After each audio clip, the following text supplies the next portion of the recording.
It's great to be here. Um, there are very few things that we can all agree on, but I'm pretty sure that we might agree on the fact that there are two things that we might consider very important in life. One is love, and the other one is health. Now, if we're being 100% honest, there might be a third one on that list: money. So what I'm going to talk to you guys about is how we at Opella believe that doing the right thing in number 2 delivers number 3, delivers profitable growth. Now, let me introduce myself. My name is Alberto Hernandez. I'm the Chief Growth Officer of Opella, which is basically a self-care company. 98% of our portfolio are basically products that you take self-selected as a consumer when you go to your pharmacy or your retail environment, basically to take care of yourself. Some of those brands might be familiar to you guys. Now, at Opella, we love to talk about health. We're passionate about health, and we have a vested interest in health. Now, everyone talks about health. Actually, almost all of you in this room talk about health. Sports, food, culture, beverages, everyone is talking about health, which actually makes an issue. The world is a mess. And I actually don't have to convince you on that. Most likely all of you guys are thinking the same thing. But when it comes to health and self-care advice, this is coming absolutely from everywhere. From informed partners and from uninformed partners. You have it coming from social platforms, influencers, brand, communities, you name it. But actually half of the content that we consume on health and self-care is either inaccurate, or it's inconclusive, or it's straight wrong. Half. Now, it's very easy to finger point at someone else and say, the problem is coming from other folks, right? Let's be very honest. We, as an industry, do not make it simpler. If you look at our packagings, if you look at our claims, if you look at our leaflets inside our boxes, like the one that this beautiful lady is putting as a skirt, actually, it's not making it easier. And as shoppers, if you go to retail and sit in front of those shelves, you look something like this. Good afternoon, sir. Can I help you find something? Oh, hello. I'm looking for medicine for a cold. Of course, we've got tons of options. Well, the video continues, and he asks for advice, and the lady says, I can give you a paracetamol that tastes like bacon. So you can imagine the amount of complexity that is being created behind it. Sincerely speaking, and being honest, it's a shit show. Now, the result of that, basically, is that 4 in 5 people globally do not feel confident making decisions about their own health.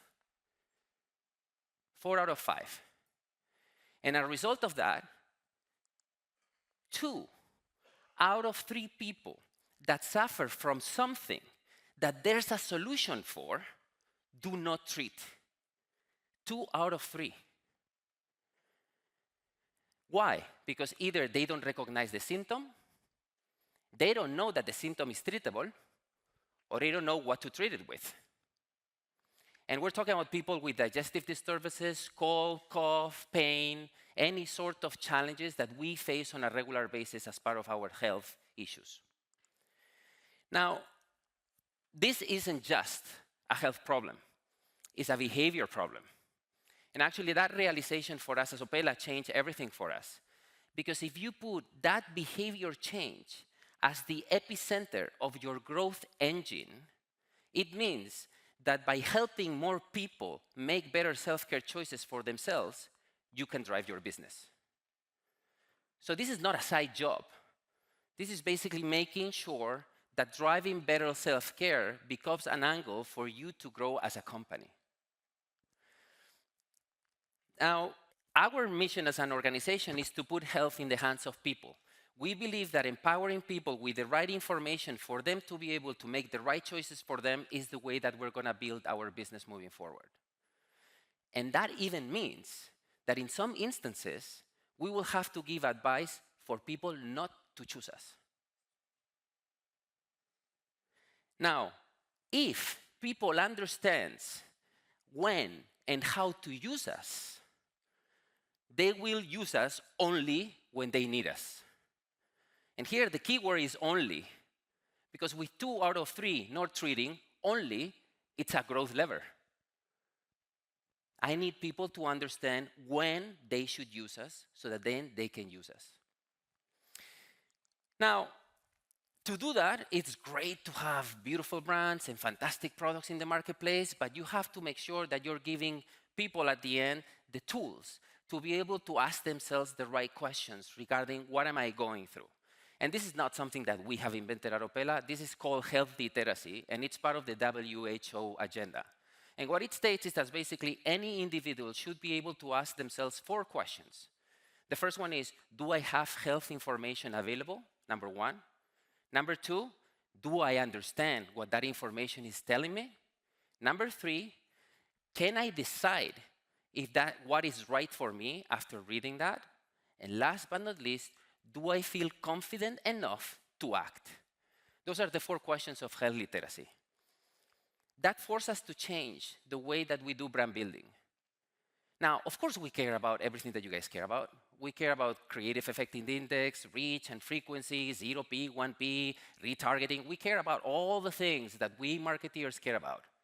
But at the end of the day, if I am honest to changing a behavior, I need to make sure that when I'm launching a new campaign, a new media plan, or a new product, at the end, the consumer has to be able to make a better self-care choice for himself or herself. Now, to be able to embed this into brand building, we needed help. We had to leave our big egos at the door and actually go and talk to experts of CSR, of creative daringness, of every single field tech, basically to understand how this can be embedded into the way that we do brand building. Actually, as a result of that, we became the first global self-care company to become B Corp certified around the world. Now, the way to integrate it, it was just by basically doing 4 things. Very straightforward, very simple. The first one is, you have to be where the mess is. If you believe that being in your castle, launching global campaigns, is going to change a conversation that is happening in Reddit, you're wrong. You're absolutely wrong. You have to be willing to get your hands dirty and go where the messy discussion is happening so that your point of view is heard. Point number 1. Point number 2, and this is very difficult for us as an industry. We have to be radically simple. Now, I can hide behind the regulatory requirements, which, let's be very honest, in our industry are strict for the right reasons. They don't make things simpler, but they are strict for the right reasons. But then we come with a significant amount of baggage of being a complicated scientific corporation that wants to talk about complicated things in a complicated way. So being radically simple in making sure that people understand what we're saying is absolutely key. Which takes me to number 3. Education is a must. Now, throwing out information and expecting that that is going to educate people, forget about it. You have to make sure that they're paying you attention, so you have to entertain. Entertain plus education, edutainment. That's how we call it in-house. And the last but not least, finally, you have to help people decide what's good for them. If you have a runny nose and you don't know if it's an allergy or a cough or a cold, I should be able to tell you what are the things that you have to check on so that you can make the right call. And if that right call at the end is buying an allergy medicine that I don't commercialize in the market, that's okay, because it's the right decision to be made. The moment that you have a cough, most likely you will choose me.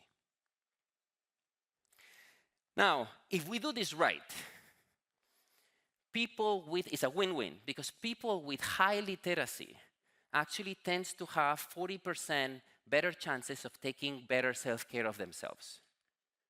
The same people with high literacy has a higher purchase intent towards the brands that we commercialize by 17%. Now, I'm going to show you some examples. The first one is Doliprane. Anyone from France here? There you go. All right. 60-year-old trusted brand across generations, the second most loved brand in France across industries for 2 years straight.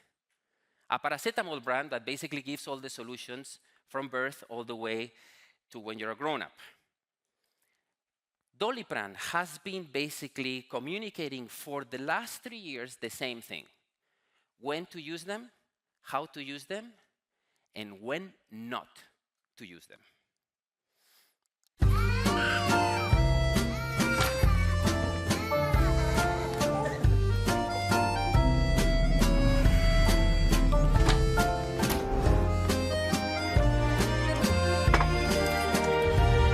Contre les douleurs légères à modérées, la solution la plus adaptée n'est pas toujours un médicament. Mais si besoin, Doliprane Liquids ou Doliprane Tab seront là. Apprenons à mieux gérer la douleur. Ce médicament contient du paracétamol. Attention au risque pour le foie en cas de surdosage. All right. This resulted in 3.4 million in France improving their health literacy, which resulted in +1 point in brand love, which resulted in +21% purchase intent, which resulted in 1 point of market share gain in a highly competitive market. Now I'm going to give you another example, Essenziale, which is basically liver care, taking care of your liver. Basically, Essenziale is a good treatment for fatty liver. I don't know if you guys are familiar with fatty liver, but in the case of Poland, which is one of our biggest markets, fatty liver is one of the main reasons for premature death in adults between 40 and 60 years old, basically, especially male adults. Now, to get fatty liver diagnosed, you have to go and have a liver check. Now, guess what? Polish men, 40 to 60-year-old, do not care about their liver. Now, they care about something. They care about their car. Essenziale created the liver check. Zapraszam. Ja pana proszę do kolegi. Jak tam załatwicie wszystkie papiery? Dziękuję.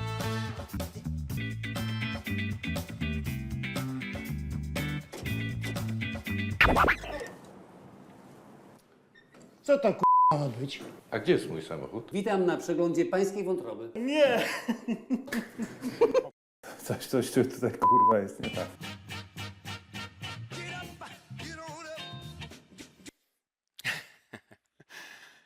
$64,000 liver checked, a +9% increase in liver checkups in that population that we were talking about, 40 to 60-year-old men, and +1.5 market share gain across 2 years. Enterogermina.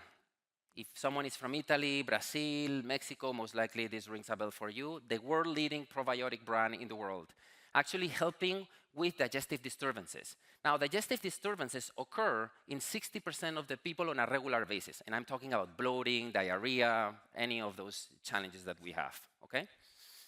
Now, only 16% of that 60% uses a probiotic, despite a probiotic in most of the cases is less invasive and more effective than some of the other solutions that we use. Now, we spend so much time talking about the superiority of our recipe and our probiotics and so on and so forth, and we were missing the point. People didn't understand when they needed to use us. And guess what? We have all the clinical data telling us when people are picking up on those challenges, which is when you travel to a country which, from a culinary perspective, is very different versus where you normally eat, number one. Number two, when you're going back to school and the kids go back to the crash or anything and they come back home, or when you're actually doing your taxes, or when you're taking antibiotics. Those are the moments in which actually your challenges peak. Now, what we decided to do is we decided to tell them it will happen. And these are the moments that are going to happen. So when they happen, we will be at your side.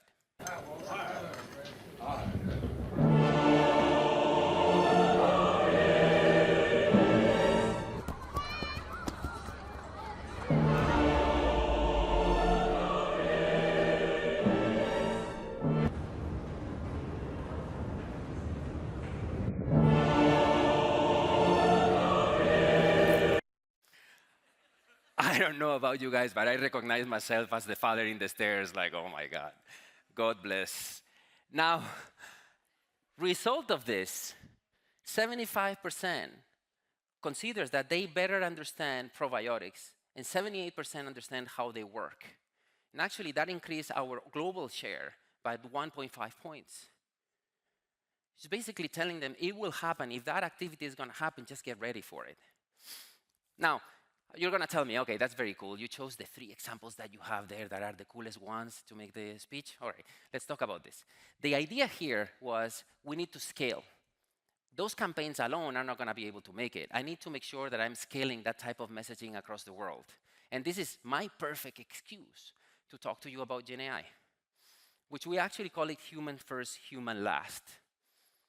And the engine of GenAI, basically for us, is based on 4 principles: speed, creative quality, scientific accuracy, and cultural relevance.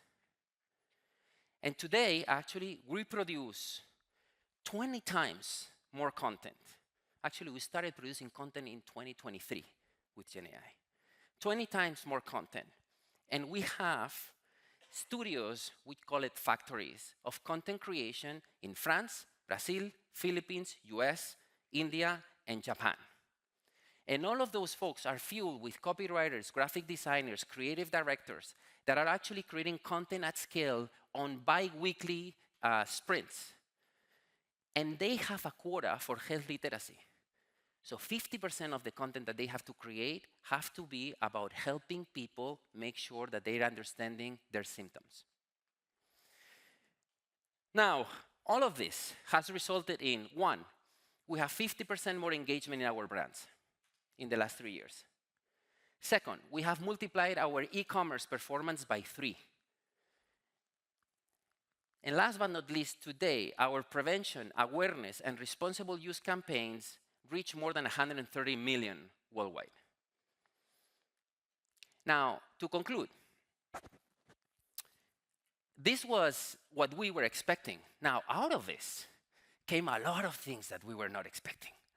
The first one was stronger creative delivery. The first thing is, when we started this journey, our first time right copy effective index was 40%. Now it's 65%. When we started this, 0 Cannes Lions. In 3 years, we have 7. 7. When we started this, there was no creative that wanted to work in our account. Now we are a destination. Second, customers. All of us have to partner with customers. Sorry, most likely there are customers in the room. The margin discussion continues to be important. The pricing discussion continues to be important. But guess what? Customers are telling us, hey, I heard your B Corp. I would like to understand how you did it and which is the value that you can bring to the table. I heard you're doing this and you have created this partnership in Poland. I would love to understand how can I help you out. It creates a different discussion. Even Amazon is actually benefiting us when it comes to how our products are being found. Third, 10 to 15% reduction in media waste. All of that can be reinvested into our base business to drive better performance. Basically, because we're much more targeted to the folks that we really believe need our help. And last but not least, better talent. Better talent for us, better talent for our agencies. Now, I want to be very clear. It sounds very easy when we talk like this. It has been a pain in the butt, okay? It has been discussions and frictions and heated arguments and budget cuts and budget adjustments from one place to the other. But today, every brand strategy presentation in my beautiful company starts with how many people are we going to help? That's the first question. Now, this means that if you put that behavior change, which ends up being a social impact, as the center, or at least as part of your growth strategy, you can do good while doing well. And it takes me back how we started. We actually have proven that if we do the right thing in number 2, we deliver number 3. And then when it comes to number 1, maybe we can talk about it another time. Thank you so much.